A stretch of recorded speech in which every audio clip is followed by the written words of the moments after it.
જય માતાજી મિત્રો, સ્વાગત છે તમારું મારા એક નવા બ્લોગની અંદર। તો અમારે થોડા દિવસમાં માં મેરડી માતાનું અને હરસિદ્ધ માતાનું મંદિરનું કામકાજ ચાલુ હતું।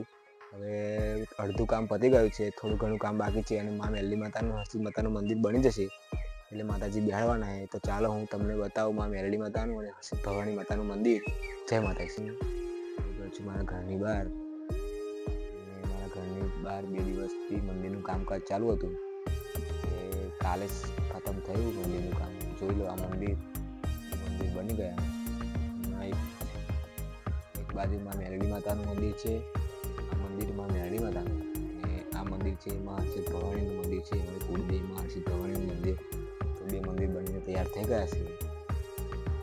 હવે થોડા દિવસમાં ટાઇલ્સોનું કામ બાકી છે, ટાઇલ્સોનું કામ થઈ જાય એટલે માતાજી બેહાડવાના। ત્યાં સુધી જો કામ બાકી છે તો ઓટલો પણ કરવાનો બાકી છે। તો બાકી છે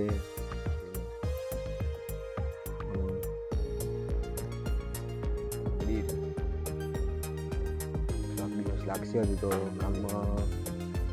જે શિયાળાની ઋતુ એટલે કડિયા પણ થોડા દિવસ પછી આવશે। તો કીધું ટાઇલ્સો લાવવાની બાકી છે, ટાઇલ્સો બાઇલ્સો લાવી દઈશું પછી મંદિરનું કામ લઈશું।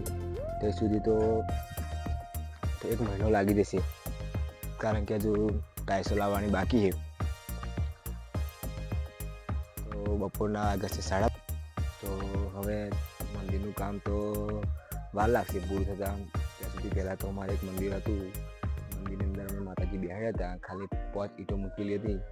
અત્યારે માતાજીને ઉઠાવીને ઘરમાં લઈ ગયા અને મંદિરનું કામકાજ ચાલુ કરાવ્યું છે, કારણ કે મંદિરને થતાં 1 મહિનો લાગી જશે। 1 મહિનાની અંદર માતાજી અમે ઘરમાં બેસાડે તો જોઈને મંદિર બતાવું।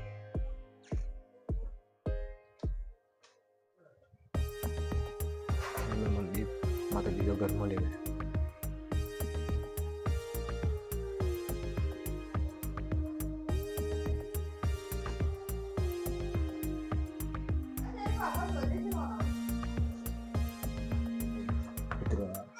માતાજીને બેસાડી દીધા છે।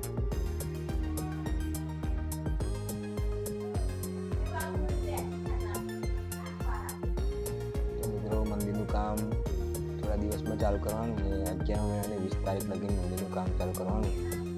તો જો આટલું કામ થયું હતું તો બાકી એટલે 11 અને 20 તારીખ સુધી મંદિરનું કામ ચાલુ કરી દઈશું અને 11 12 પહેલી બીજી તારીખ લગી અમે માતાજી બેહાડવાનું કરી દઈશું।